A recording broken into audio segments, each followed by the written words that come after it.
afternoon. Yeah, welcome back. If you've been watching, welcome if it's your first time. Day 3 of harvest. So we're still harvesting canola. It's rocking along alright. We finished the Clearfield variety. Last night we filled everything up, and then we had to wait for trucks today to get the mother bin empty because we're actually changing variety and onto the GM or genetically modified canola now. So we've got our truck running and a contractor as well, and we're actually having a battle, sort of keeping them up till they are waiting. So our truck's here waiting for a load, and the other truck, he's gone to deliver a load. We're marching along here pretty well at the moment. Pressed hay again last night. So yeah, that job's ticking along. Brendan's back on deck. I'm hoping he's going to hop on the baler tonight, and means I'm not sort of burning the candle at both ends as much. But yeah, weather's good. Weather report's about 26 or 7 degrees. So it's all sort of systems go here at the moment. So if you watched the last video, I did a bit of a drop tray test. So I'm going to put my sunglasses on, it's a bit bright without them on. Did a drop tray test, which is basically, we've got some little trays that we put out on the ground and do a pass over the top of them with the header, and then we measure the grain that are in those trays, so we can sort of determine how much, what our losses are, whether we're putting and where they're coming from. So we are losing a bit of grain out of the pickup front, and it's just part and parcel of it. We can't do much about it, but our losses out of the header are pretty good. So we had about a square metre of trays, or the equivalent of square metre of trays, and actually what we had left I took home in my lunchbox, one of my lunch boxes, and weighed it this morning, or last night. So we ended up with about 7 grams of seed. So it works out to about 7 kilos to the hectare, and you could probably put a bit of fat on that, like we're probably close to 10 kilos to the hectare. So that's a pretty good result. They work on, there's a fly in the cabin here that I'm going to end up smacking myself in the face here in a minute if it doesn't leave me alone. They sort of talk 1 or 2% or something losses. So that paddock's gone a bit over 2.9 tonne to the hectare, which is a really good result. This paddock is doing about 2.6, so a different variety, it is back a little bit. If we're only putting out, say, 10 kilos to the hectare in losses, we're not going to get it much better than that. So it doesn't sound like much, but we only sow, when we plant the crop, we only sow it at about between 2.5 and 2.7 kilos to the hectare. So we're actually putting out, 4 times the amount of what the sowing rate is. So once it rains, it'll look worse than what it is. But so we're sort of happy with those losses though. So Brendan, he's been raking a bit of hay and pressing a bit of hay this morning. Agronomist's been out and looked at the rice again, so we're going to give it another flush. So got water coming tonight. But it's all sort of tipping along pretty well. Yeah, we've got a text message, that'll be a truck. It is a truck. When the trucks weigh and tip their load off, and when they tear off, we get a text message sent to us just with what the weight of the truck is and the sample results. So you sort of where the trucks are all the time within reason. Seems to work pretty well. We've got guys are coming in the morning to look at the ewe lambs. I was supposed to come this morning, but they put us back until tomorrow morning. So this busy. But anyway, the weather looks good, so we can.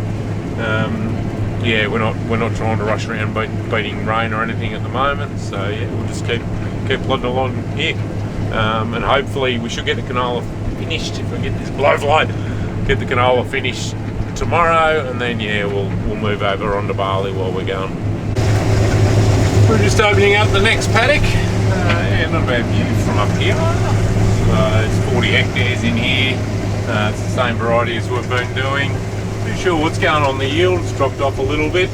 The other last paddock, it's done very close to 3 tonne as well actually. On my yield monitor's not 100%, so just on what the trucks have guarded.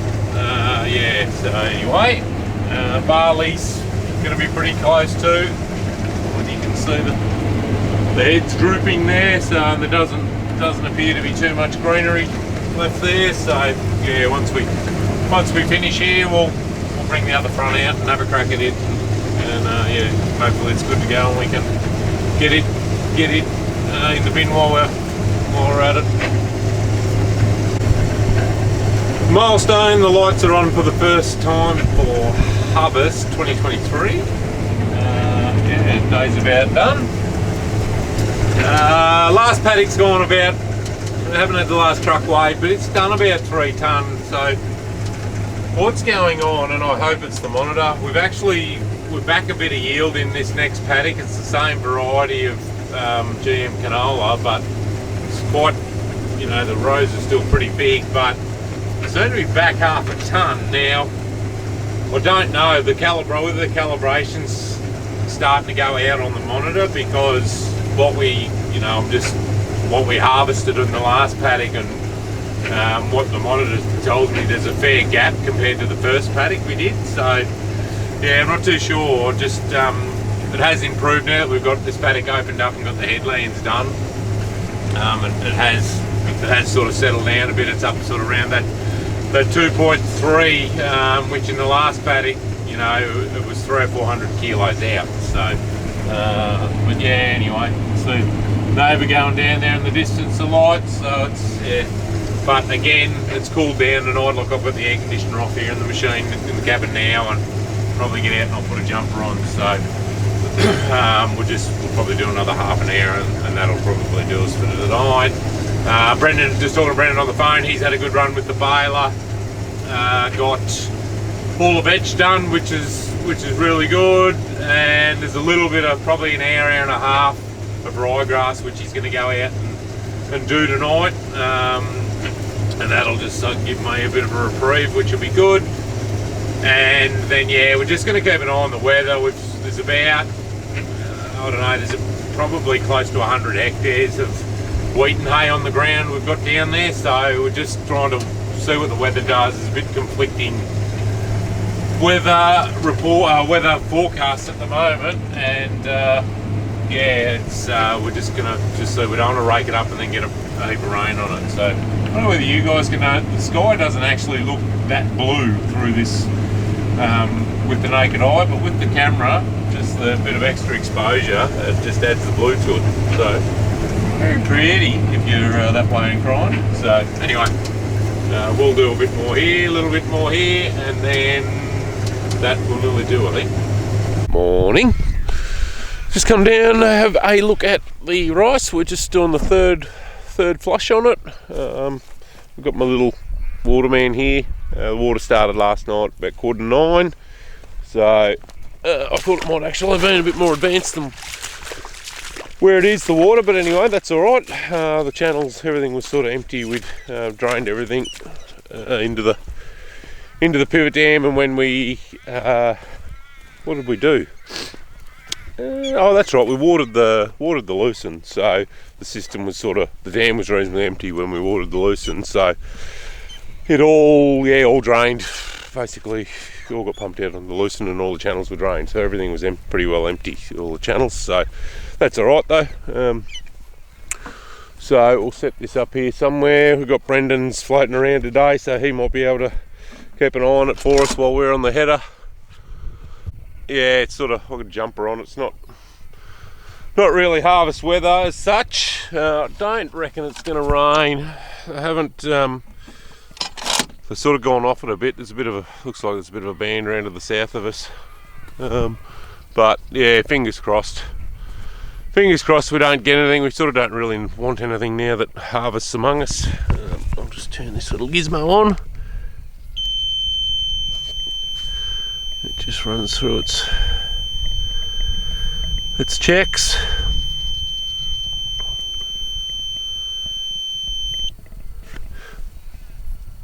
And then what I can do is Hopefully it'll work or not. It should send me a text message just to make sure it's all working fine. Yeah, so rice is looking good though. As I said, the aggro came and had a look yesterday. He just reckons we're giving it another flush, and yeah, there must still be, ground is sort of quite crusted again. He said there's still stuff that's stuck under the crust that he reckons would come up. We've got a couple of weaker spots, so he said it'd be well worth doing. So anyway, and the corn, look, the corn's a little bit the same. We're gonna, once we do this, we'll go on and give it another drink as well. But no, it's looking good so far. So plan is we'll flush this, and then we'll probably spray it again, and then top dress it with urea, give it some nitrogen, and then yeah, we'll put the water on full time then. But it's steamed along pretty well. I was a bit worried to start with, but it's yeah, looks good.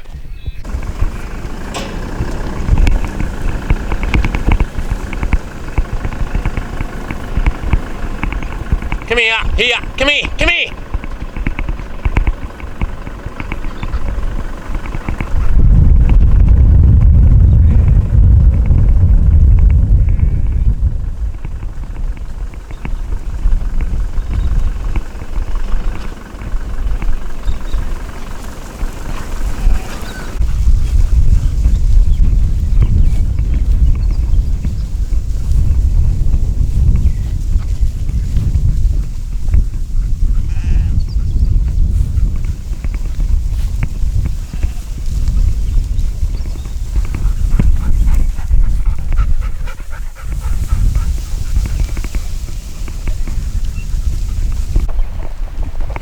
We've had a bit of a draft up, so and the buyer's come and had a look. So we've actually got two mobs. The other is 240 odd that we've let out the tops in the containment, and then we've got another 350 here that'll go.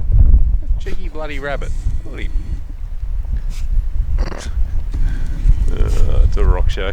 Anyway, yeah, so we're going to sort of offload about 600 in one go, which will be really good. It'll just good for cash flow, but yeah, just we can concentrate on the rest now. So we've got about 250 that yeah, probably won't be a bad little line either. Again, they're probably the ones that lambed a bit later, so they're just not quite as big and haven't done quite as well. But yeah, anyway, rabbit, where is it? In amongst the sheep there. Anyway, so no, day 4 of harvest. It's drizzling rain, so we'll have to probably postpone harvest today. I don't know whether it's not much of a front coming through, but it'll be enough to probably pull us up today, which won't matter. We can catch up on a few other jobs and get a bit more organised. But yeah, there's plenty of other stuff to do, so yeah, won't be too much of an issue. We've ended up getting $150 a head for these ladies. Just in comparison, 12 months ago this time of year, we got a draft at $310. So we're back 50% on last year. But it is what it is, unfortunately. So it's probably still pretty good money given the way the market is, but it is, obviously the more money you can get, the more money you make. But traditionally, I suppose, if you over the last few years, if you take an average for this time of year, like these lambs they're born in April, so they haven't been on the place that long, and they haven't cost us all that much money to get them where they are today. It's not like we've been having to pay for feed to put in them. They've just been walking around eating grass. So yeah, not a bad result. But yeah, look, I think I spoke about it on a few earlier videos. There will be an opportunity for us to probably buy and trade a few lambs. Store lambs are still relatively cheap, and we should be able to double our money on it. So we might, once we get rid of a few more, we might hop into the market and buy a few to fatten and sell. So it's not all doom and gloom by any stretch. Righto, day 4 of harvest sort of happened. The rain buggered off, the sun's come out, Yeah, it has warmed up a bit, so I actually got going and I was just here on my own. Tony knocked off. He'd worked all weekend, so he was happy to head home and have the afternoon off. Brendan's still down mucking around stacking hay, so I just shifted the truck down. I thought I'll just strip a truckload and yeah, see how we're going. Well, you can see the truck down there, so yeah, it was working pretty well. I could just go up and back for a box full and unload it in the truck. So I only really had another box full to do, and we would have been full as. Anyway, next minute we hear a da-dunk, a da-dunk, a da-dunk, and if I zoom back out, we've busted a feeder house chain. So that's the feeder house, hence the feeder house chain. So we've got the front here on the ground, and basically these things rotate towards the machine and pull material in.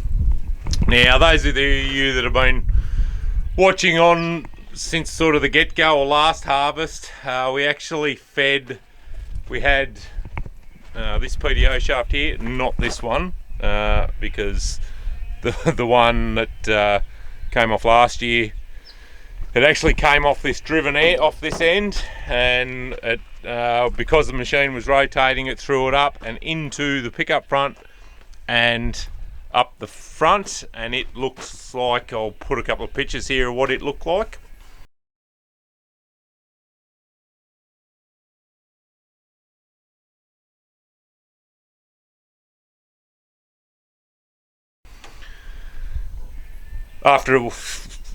So that's what it looked like after it had been through the machine.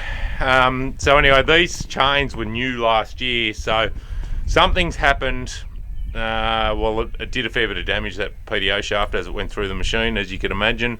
It tried to exit through the floor of this feeder house, and you can see you can see there, it's the dent there. It's tried to come out the front there, and it smashed a couple of concaves, and it made a hell of a mess. Anyway, we jumped a couple of teeth on the chain, on this chain. Now, I thought I had it right, but clearly I don't. So, yeah, I don't know. I've just rung our local dealership. It's after hours, but the bloke did answer the phone. He's going to have a look on his computer when he gets home. A couple of courses of action. We could potentially pull these bar, like the broken, it's actually pulled that bar there. It's ripped the mounting bits off it, so we could essentially just unbolt that one and I could get a joiner. It's sort of buggered that chain a bit. The joiner is just here, so we might be able to do something and resurrect this chain.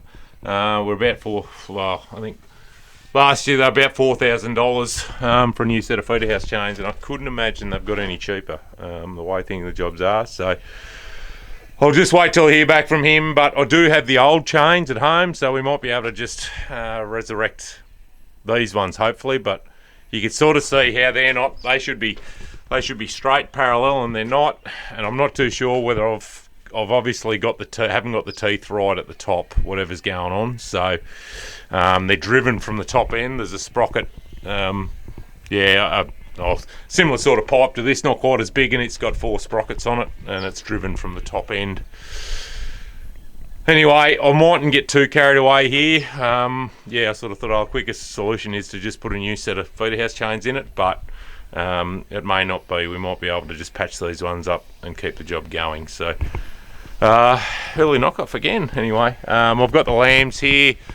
I'm going to run them in. They're just here in the containment mob. So yeah, there's one mob of lambs is going to go in the morning. So they've been hanging around the yards here, so hopefully they won't take too much to get in, but I'm just going to run them in, and then I shall head for home and hopefully hear back from my old mate. Okay, so yeah, day 3 was in the books. Day 4 we only did a little bit, but look, the weather looks as though it's going to clear up now. We've got about 20 hectares left there, a little bit more, so we'll get that nailed tomorrow, providing we can get this thing going. And then we'll get on to barley. I've got a load of sheep in the morning. I've got a guy coming to look at some hay, and then I've got an appointment in town, so it could be late morning before we get going again anyway, depending on how hard it is to fix this this thing. So anyway, thanks again for watching. Yeah, stay tuned for the next one. Keep liking and keep commenting, and I'll try and answer the questions as they come. So yeah, thanks again. We'll see you in the next one. Ta-da. Just a side note, heard back from the parts guru, $4,700. I stand corrected, not $4,000, $4,700 plus GST. We might have a crack at fixing the broken ones. Okay, bye-bye.